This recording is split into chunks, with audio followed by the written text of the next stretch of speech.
Nagkagubot ron ang kalibutan, naggubat, kay naglibog na ta, unsay atong ihatag, ug unsay dili nato ihatag. Nang galibog ang Russia ug ang Ukraine, unsay ihatag ug unsay dili ihatag, may paggubaton. Ang Israel, ang Hamas, unsay ihatag, unsay dili ihatag. Hasta sa dinhi mga politicians, hasta gani dinhi sa simbahan na nag-away kay unsay ihatag, unsay dili ihatag. Diha sa inyong silingan, wa mo mag-away? Wa? Maura gyapon, unsay ihatag, unsay dili ihatag. Padak-an bang agianan o ako gining sana siguhon sa akong utlan na siyuta, bahala nagwa na sila'y agianan, kuralon ko gyud ning akong yuta, di ko ni ihatag kay ako ning yuta. Ana ba?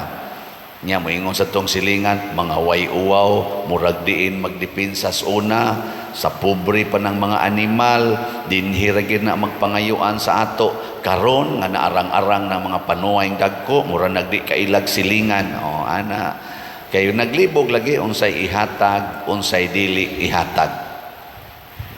Na ilhan man na nimo kana mga tao nga di ka mao kay manghatag, ang mga naong sa daana, mga kusmoron, hasta sa ilang pahiyom di na sila kahatag.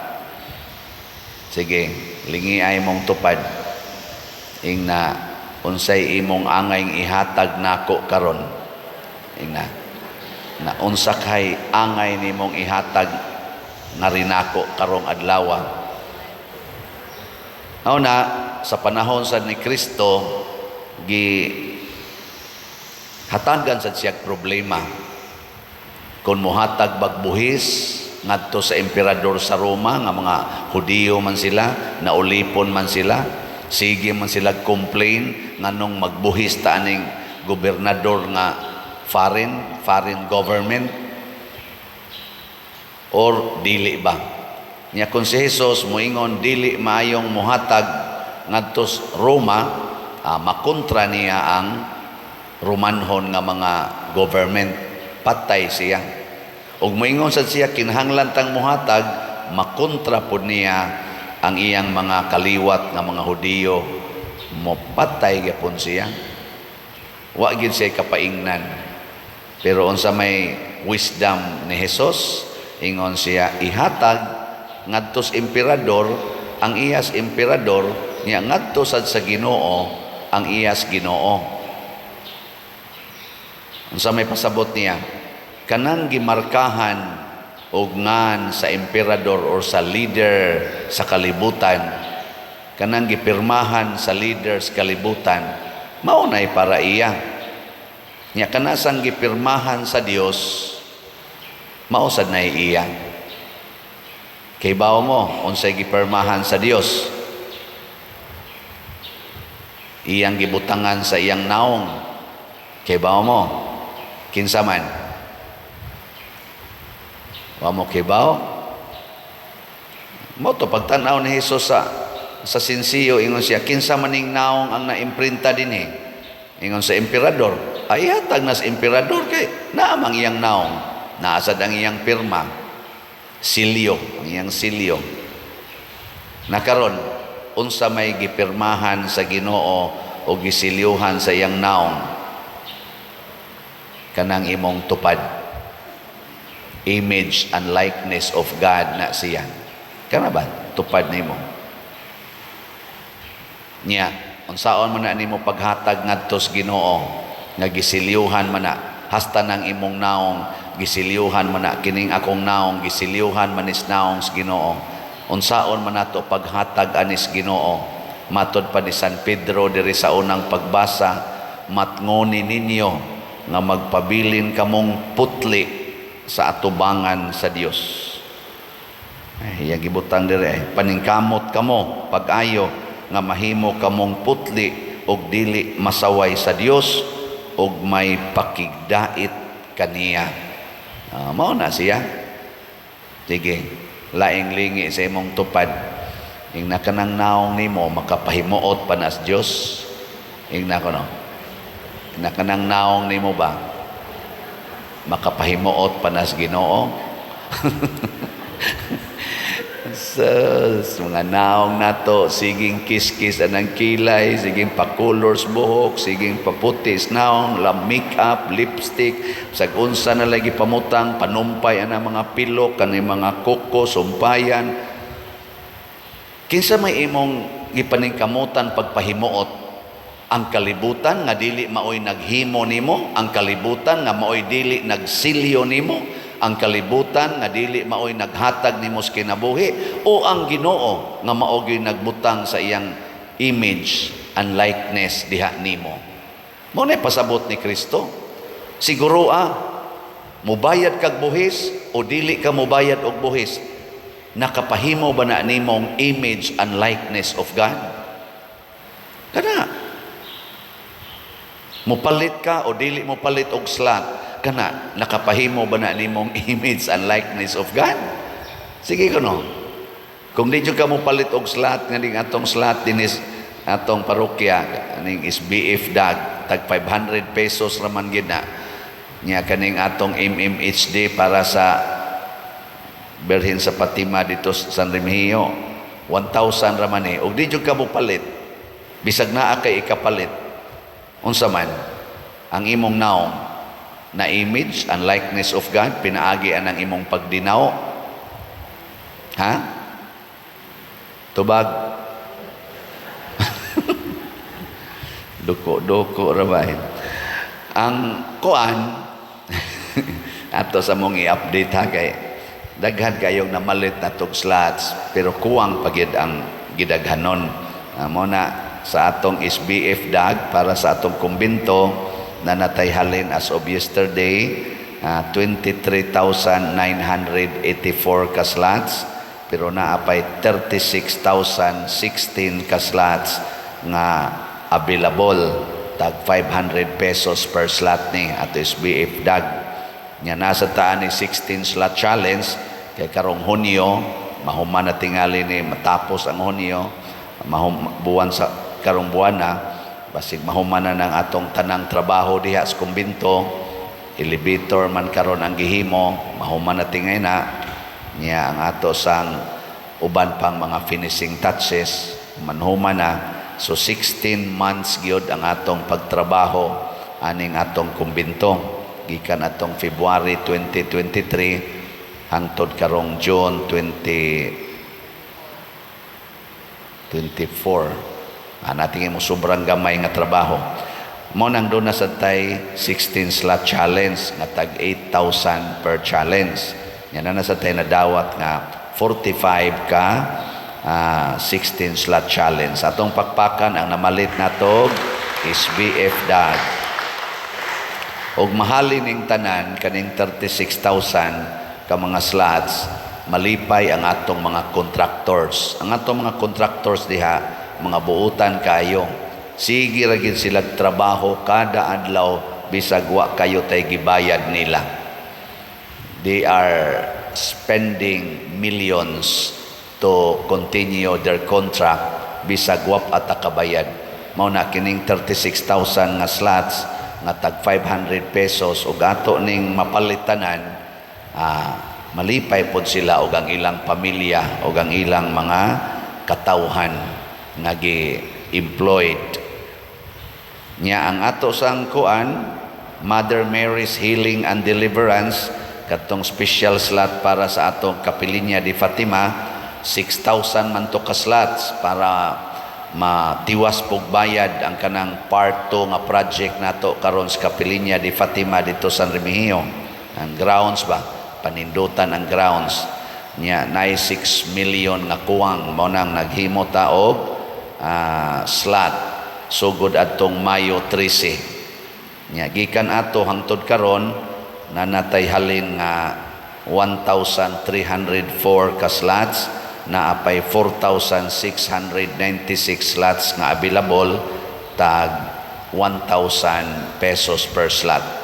Nya gato sa ning mapalitanan Mas nindot kay malipay po tong kontraktor kay gitiwas mo sa niyang lantong trabaho bisag wala pa gid siya mabayari nang ato sa ning paningkamutan kay kita bayay nagtukod aning kapilinya di Fatima kung mahinomdomo 2021 2022 ato ning gitukod mga 40 million ang atong na-raise ani nya nasubrahan ko notog 13 million nya kani karong second project na 24 million mana gimaynosan atong 13 million na pay 11 nya naka-raise pod sila sa Bishop Ruben sila sa Father Lyndon Ruiz ug ang WAF sa foundation sa kapilinya og mga 5 million so 6 million na lay kuwang mo na report atong Pizza 13 kanindot unta kun ato ning paliton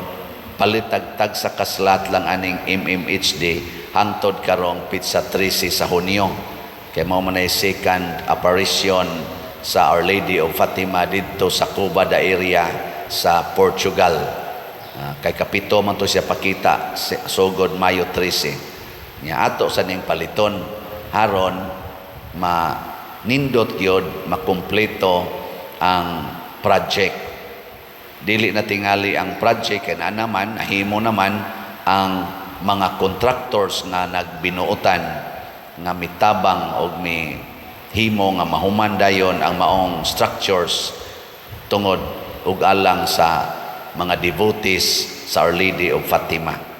So ato sang pakpakan ang namalit aning atong MMHD. Padayon tagpalit ha, tag sa lang kaslat labi na mong wap agyud kapalit, palit mo ani. Nya ngato sang disap para dinis atong pagtukod sa Kulumbari, padayon patang mudawat investment slot may atong tawag ani tag 500,000 pesos per slot with 25% interest per annum. Ako lang ning gihisgutan tungod kay kini manggong kwarta makapayawa gini nato. Ang kwarta ba kun maoy atong higugmaon mao na nga si Kristo namatay gid siya tungod sa kwarta nya gipaningkamutan sad siya paglaang sa iyang mga kaaway pinaagi gyapon kwarta kanang pagbayad or dili pagbayad og buhis. Kung ang kwarta mga igsuon mao na gani atong higugmaon og himuon atong Ginoo, dili ra ba ang kwarta mo'y naghimo nato ang Ginoo man pero mao na gani atong himuong Ginoo, mag-away gid ta. Mga guba gyud ang atong pagka-image and likeness of God. Mo na ingos Kristo ihatag sa Ginoo ang imong nadawat gikan sa Ginoo. Unya kay ang atong kalag mao may atong nadawat gikas Ginoo, himuon taning putli way ikasaway ang Ginoo. Nya unsaon man ang kwarta, ang bahandi nining kalibutan nga lumalabay nga matod pa ni San Pedro, matunaw ra gid ning tanan, maut-ut ra gid ning tanan. Matunaw ba? Mawa ra gid ning tanan. Kanang imong lawas sa madugay sa madali, matunaw ra gid na. Gabi ni-attend ko sa wake mass ni Monsignor Rudy Villanueva, usa sa among mga formators nga dako kayog natabang sa among formation sa seminaryo sa English o sa music. Nahimo gi siyang icon sa formation sa San Carlos Seminary College, asset sa Archdiocese o sa simbahan sa tibuok Pilipinas sa iyang paghatag sa iyang kaugalingon. Ni paambit ang nagwali kagabi sang nagmisa si Father John Agravante, ang team moderator o Episcopal Vicar dito sa Bantayan Island nga mga parokya, nga before na admit si Monsignor for the last time, una siya namatay mga few weeks man siguro, nihangyo pagid sila nga, Monsignor, pwede ba mag-compose ka og hymno or hymn para sa Bantayan LGU sa pangyod ba sa Bantayan nga mo ilang himuong hymno.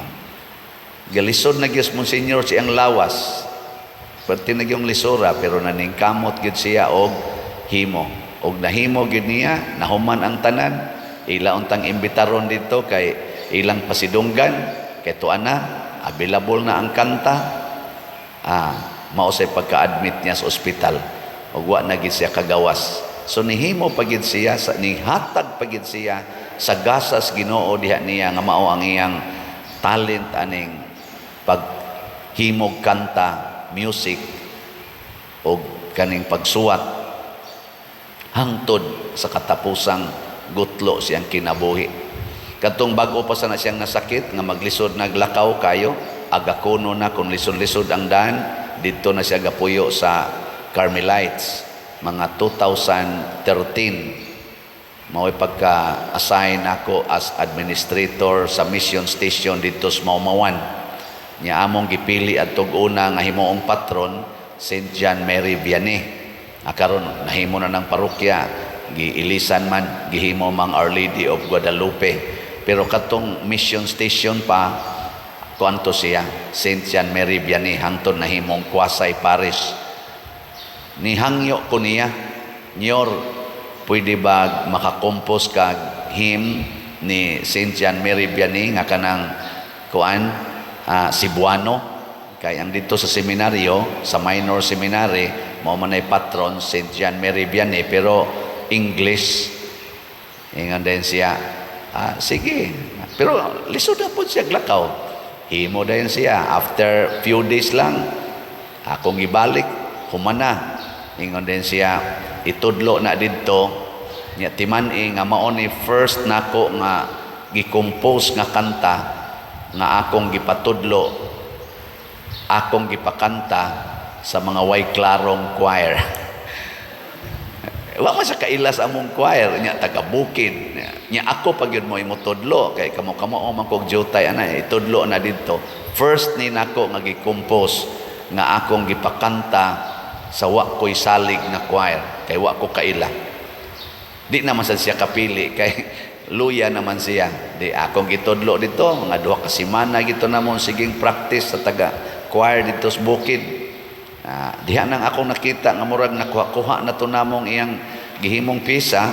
Ako siyang gihangyo, Nyor, pwede ka makabisita dito, i-check lang ba kung na unsay kuwang atong among pag-interpret sa imong gisuwat. Alas 8, alas 7 gabi ni kuyog siya nga tos Maumawan. Nauli mi alas 11 nas gabi bisa galisod na siya.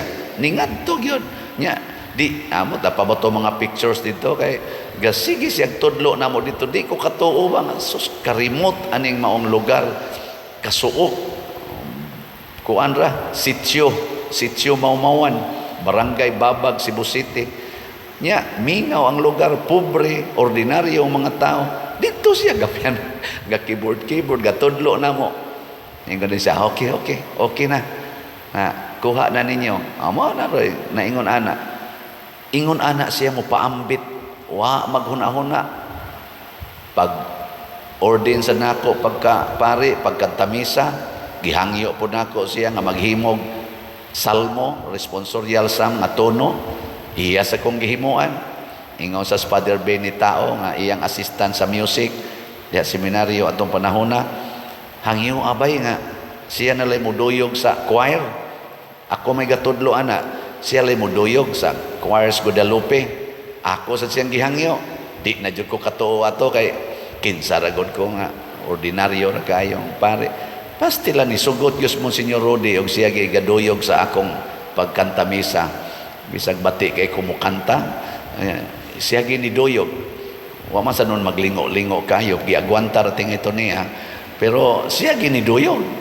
Nakaingon ko si Monsignor Rodi, tinuod sakit kay siya manabi kanang mutudlo siya. Ako usakos na biktima sa iyang sakit kay sinultihan, muragdang pakauaw o panginsulto.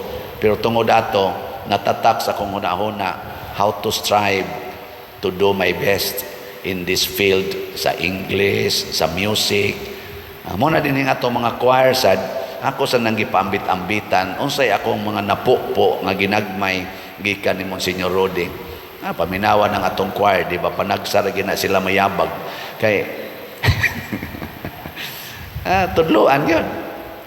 Akong ipasabot, ang gustos Ginoo, ipaambit ang tanan nga niya aning kalibutana, tanan nga maayo aning kalibutana nga lumalabay sama ang atong talent, mga kwarta, yuta, balay, kanang imong mga gimahal nga mga tao, ipaambit na kay samtang wap anak mo labay, kung imo nang i-share sa Diyos nun nga pagpaambit, maunay mo hatag sa imong image, sa imong kalag, nga dili ikasaway didto sa atubangas Ginoo.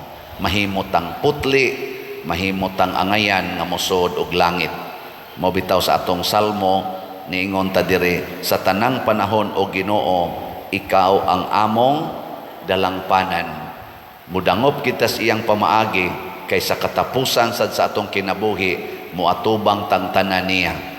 O matud pang San Pedro, maningkamot yun ta, nga mahimot ang angayan, dili sa lawayon sa Ginoo.